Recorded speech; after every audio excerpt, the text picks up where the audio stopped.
கண்ணியமானவர்களே, அதனால தான் அலி ரலியல்லாஹு அன்ஹு அவர்கள் சொல்வார்களாம், இதா ரஅய்தல் முலூக அலா அபுவாபில் உலமா, உலமாக்களுடைய வீடு வாசல்களுக்கு முன்பதாக, கதவுக்கு முன்பதாக நீங்கள் அரசர்களை பார்த்தால், நிஅமல் உலமா நிஅமல் முலூக், இவர்கள் சிறந்த அரசர்கள், இவர்கள் சிறந்த உலமாக்கள். இதுக்கு நேர் மாற்றமாக, இதா ரஅய்தல் உலமா அலா அபுவாபில் முலூக், அதே போல இந்த உலமாக்களை அரசர்கள் தர்பாருக்கு முன்பதாக, அரச மாளிகைக்கு முன்பதாக நீங்கள் இவர்களை பார்த்தால், பிஸல் முலூக், இந்த அரசர்களும் மிகவும் கெட்டவர்கள், பிஸல் உலமா, இந்த உலமாக்களும் மிக கெட்டவர்கள் என்ற கருத்தை அலி ரலியல்லாஹு அன்ஹு அவர்கள் சொல்லி இருக்கிறார்கள். கண்ணியமானவர்களே, ஹிஸ்டரியில வரலாறுல நாங்க எங்க பார்த்தாலும் உண்மையிலேயே அல்லாஹ்வை நம்பி வாழ்ந்த உலமாக்கள் யாரும் அரசர்களுக்கு பின்னாலேயோ, அரசியல் அமைப்புக்கு பின்னாலேயோ, அமைச்சர்களையோ வாள் பிடித்ததாக எந்த வரலாறையும் யாருக்கும் காட்ட முடியாது. உலமாக்களாக தலை நிமிர்ந்து வாழ்ந்து மரணித்திருக்கிறார்கள். கண்ணியமானவர்களே, இதற்கு ஒரு உதாரணம் சொல்வதாக இருந்தால், சவுதி நாட்டில் வாழ்ந்த அல்லாமா இப்னு உசைமீன் அலைஹிர் ரஹ்மா, இவர்களை சந்திக்கிறதுக்காக வேண்டி ஒரு நாள் அப்துல்லாஹ் பின் அப்துல் அசீஸ், அதாவது அரசருடைய மகன் வருகிறார், அடுத்த இளவரசர் வருகிறார். வந்து அல்லாமா இப்னு உசைமீன் அலைஹிர் ரஹ்மா அவர்களுடைய அந்த குடிசை வீட்டில் இருக்கிறார்கள். சாதாரண சின்ன வீட்டில் இருக்கிறார்கள். தலை குனிந்துதான் வீட்டுக்குள்ளால் போக வேண்டும், அப்படியாப்பட்ட நிலைமை. இப்பொழுது அரசர் வந்து, இளவரசர் வந்து அவரோடு கதைத்து மார்க்க சட்டங்களை எல்லாம் கேட்டுவிட்டு திரும்புவதற்கு முன்பதாக அந்த அந்த இளவரசர் சொல்கிறார், இமாம் அவர்களே, நீங்கள் இவ்வளவு இந்த எளிமையாக வாழ்கின்றீர்கள், நீங்கள் சொன்னால் நான் உடனடியாக போய் அரசரிடம் சொல்லி, ஜனாதிபதியிடம் சொல்லி, உடனடியாக உங்களுக்கு இந்த வீட்டை நீங்கள் நினைத்த பிரகாரம் நான் கட்டித்தருகிறேன் என்று பொறுப்பெடுக்கிறேன் என்று சொன்ன நேரத்திலே உடனடியாக அல்லாமா இப்னு உசைமீன் அலைஹிர் ரஹ்மா, கண்ணியமானவர்களே, இப்படித்தான் உலமாக்கள் இருக்க வேண்டும். அவர்கள் சொன்ன வார்த்தை என்ன தெரியுமா? நாம் சிந்திப்போம். அவர்கள் சொன்ன வார்த்தை என்ன தெரியுமா? சாலிஹியா என்ற இடத்துல எனக்கு ஒரு வீடு இருக்கிறது, நான் இங்கிருந்து இடம்பெயர்ந்து அங்கு தான் சொல்ல போகிறேன், அங்கு கொஞ்சம் காலம் வாழ வேண்டி இருக்கிறது, அதனால் நான் இந்த வீடை அவசரமாக கொடுத்துவிட்டு நான் அங்கு செல்ல போகிறேன், தேவைப்படாது என்று சொல்லி அனுப்பி வைத்து விட்டார்கள். சென்றதன் பின்னால் மாணவர்கள் கேட்கின்றார்கள், இமாம் அவர்களே, நீங்கள் இப்படி சொன்னீர்கள், அங்கு உங்களுக்கு ஒரு வீடு இல்லையே என்று சொன்ன நேரத்திலே இமாம் அவர்கள் தெளிவுபடுத்துகின்றார்கள், சாலிஹியா என்ற இடத்துல அலா தூஜத் ஃபீஹல் மகாபிர், அங்கு மக்பராக்கள், மையவாடிகள் இல்லையா என்று கேட்டார்கள்.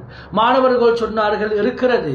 உண்மையில் நான் மரணித்தால் நான் வசியத் செய்திருக்கிறேன், என்னை அங்குதான் அடக்க வேண்டும் என்று.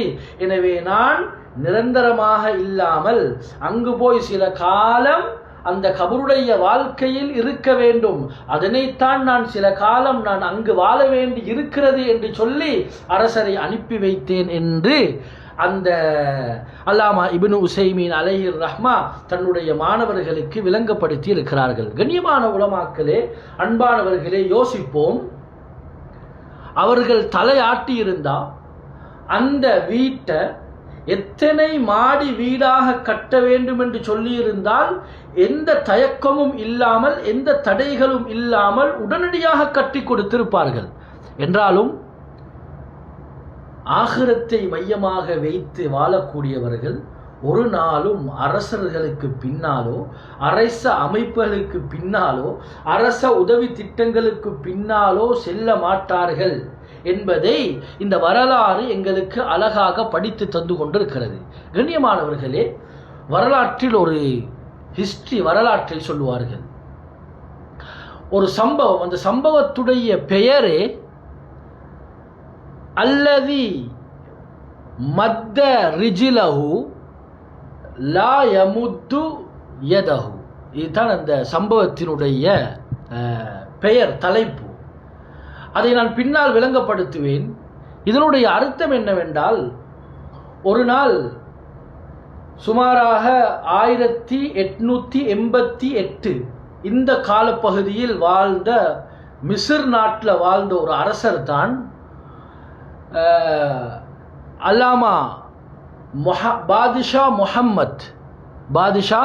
முஹம்மத் என்று சொல்லுவாங்க. இவருக்கு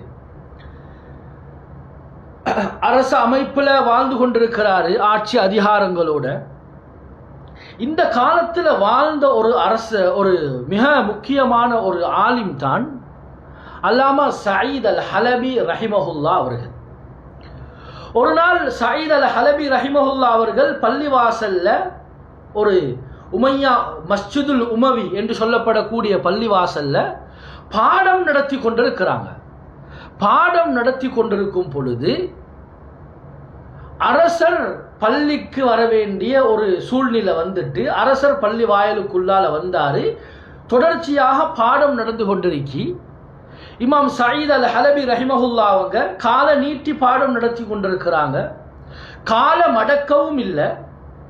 மாதன் ரிஜிலஹு, ஹிஸ்டரியில வரலாறுல எழுதுறாங்க, காலை நீட்டி பாடம் நடத்தி கொண்டு இருக்கிறாங்க. அரசர் முன்னால வந்து போறாரு, காலை மடக்கவும் இல்லை. வலம் யுஹர்ரிக், அசையவும் இல்லை. வலம் யுஹர்ரிக் ஜல்சதஹு, எழுதுறாங்க ஹிஸ்டரியில. அவருடைய இருப்பை அவர் மாற்றிக்கொள்ளவும் இல்லை. அப்படியே பாடம் தொடர்ச்சியாக நடத்தி கொண்டு இருக்கிறாரு. இதை கொஞ்சம் அரசர் பார்த்தாரு. அடே, நான் அரசர், வெளியில பாதையில போகக்கூடிய நேரத்தில் எனக்கு மக்கள் எல்லாம் செலுட்டடிக்கிறாங்க, இவர் ஆனா எந்த சங்கையும் இல்லாம நடந்து கொண்டாரு. உடனடியாக ஃபஅதுமர அல் ஹக்த, உள்ளத்தில் யோசிச்சு கொண்டாரு, இவருக்கு கடுமையான ஒரு பாடத்தை படிப்பிட்டு கொடுக்கணும். அரசியல்வாதிகள் பொதுவாக அப்படிதானே, ஒரு பாடம் ஒன்றை படிப்பிச்சு கொடுக்கணும்னு யோசிக்கிறது. இப்ப உடனடியாக திரும்பி போய் கோவத்தில் தர்பாருக்கு பக்கத்தில் இருக்கக்கூடியவங்களை கூப்பிட்டு இந்த விஷயத்தை சொன்னார். பாருங்க, நான் பள்ளிக்கு போனேன், இவர் இப்படி நடந்து கொண்டாரு, இந்த மார்க்க அறிஞர். உடனடியாக அவங்களும் திட்டம் போட்டாங்க, நாங்கள் பேய்த்து இவரை சங்கிலியால் கட்டி இந்த பள்ளிவாசலுக்கு இழுத்து கொண்டு வரணும். அதே போல போய் சங்கிலியால் கட்டி இழுத்து கொண்டு வராங்க. இப்போ அரசருடைய உள்ளம் மாறுது, இவரோட நான் மேல்மிச்சமாக போனால் அது எனக்கு மிகப்பெரிய ஆபத்துக்கள் உண்டாகிடும். அதனால் இவரை மன்னிச்சு ஏதாவது வெகுமதிகளை கொடுத்து அனுப்புவோம். ஆனால் இவரை நாங்கள் வழிகெடுக்கிறதாக இருந்தால் இந்த உலமாக்களை சல்லியை கொஞ்சம் முன்னால் வைப்போம். இப்படியாப்பட்ட ஒரு திட்டம் ஒன்றை தீட்டி என்ன செய்யறாருன்னா, கிட்டத்தட்ட 1000 தங்க பொற்காசுகளை அப்படியே கொடுத்து ஒரு தன்னுடைய அமைச்சரை பிடிச்சி சொன்னாரு. அந்த இமாம நேரத்தோடு அனுப்பி வச்சிட்டாரு. அவர் இமாம் சயீத் அல் ஹலபி ரஹிமஹுல்லா பள்ளியில் பாடம் நடத்த ஆரம்பிச்சிட்டாங்க பழையபடி. இப்போ இந்த தங்க இதை கொடுத்து சொன்னாரு, இதை நீங்க போயிட்டு அந்த யாரிடத்துல, அந்த சயீத் அல் ஹலபி அந்த இமாமிடத்துல கொடுத்துட்டு வாங்க. இப்ப இந்த அமைச்சர் வசீர் எடுத்துக்கொண்டு போறாரு. எடுத்துக்கொண்டு போயிட்டா எந்த அசைவும் இருக்கல்ல, அதே மாதிரி உடனடியாக சலாம் சொன்னாரு, பதில் சொன்னாங்க. சொன்னாரு, எங்கட அரசர் இத உங்களுக்கு கொடுத்துட்டு வர சொன்னாரு. இப்ப பெரிய ஒரு பின்னால் ஒரு திட்டம் ஒன்றும் இருக்கு. இப்ப உடனடியாக அப்படியே மேலே பார்த்து சொன்னாராம் இமாம் சயீத் அல் ஹலபி ரஹிமஹுல்லா. கண்ணியமானவர்களே, மார்க்க அறிஞர்கள், நாங்கள் மிக முக்கியமாக விளங்க வேண்டிய மிக முக்கியமான இடம் இதுதான்.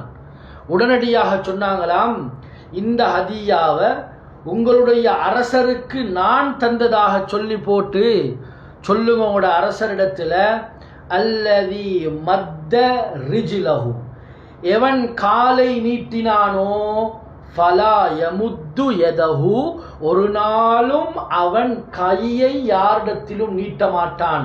எனவே எனக்கு தேவையில்லாத விடயம், உடனடியாக இதை கொடுத்து திருப்பி உங்களோட அரசரிடத்திலே கொடுத்துடுங்க என்று சொல்லி புத்திமதி சொல்லி உடனடியாக அனுப்பி வச்சிட்டாங்க.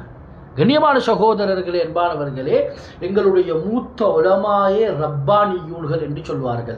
அவர்கள் இப்படித்தான் பூமிக்கு மேலால வாழ்ந்துட்டு மரணிச்சிருக்கிறாங்க. அரசர்களுக்கு பின்னாலேயோ, அரசர்களுடைய வாசல்களுக்கு பின்னாலேயோ, தர்பார்களையோ சகோதரர்களே வேலை செய்த சரித்திரம் எந்த சரித்திரமும் கிடையாது. அப்படி யாராவது செய்திருந்தா அவர்கள் அப்படியாப்பட்ட உலமாக்களாக இருக்க முடியாது. உண்மையில் வரலாறு சொல்லுகிறது, அவர்கள் மிகப்பெரிய கல்வர்களாகத்தான் இருந்திருக்க வேண்டும். ஏன் தெரியுமா? ஃபுதைல் இப்னு இயாத் ரஹிமஹுல்லா அவர்களுடைய ஒரு கருத்தும் இருக்கிறது. இதா ரஅய்தல் ஆலிம, ஒரு ஆலிம, ஒரு மார்க்க அறிஞரை யதரத்தது அலா அபுவாபிஸ் ஸலாத்தீன், அரசர்களுடைய தர்பாருக்கு முன்பதாக அடிக்கடி அரசரை பேச்சு சந்திக்கிறார்டா, அரச தர்பாருளுக்கு நடமாடுறார்டா ஒரு ஆலிம், ஒரு மார்க்க அறிஞர், ஃபஅலம் விளங்கிக்கோங்க, அன்னஹு லஸ்ஸுன், இவன் மிகப்பெரிய கல்லன்.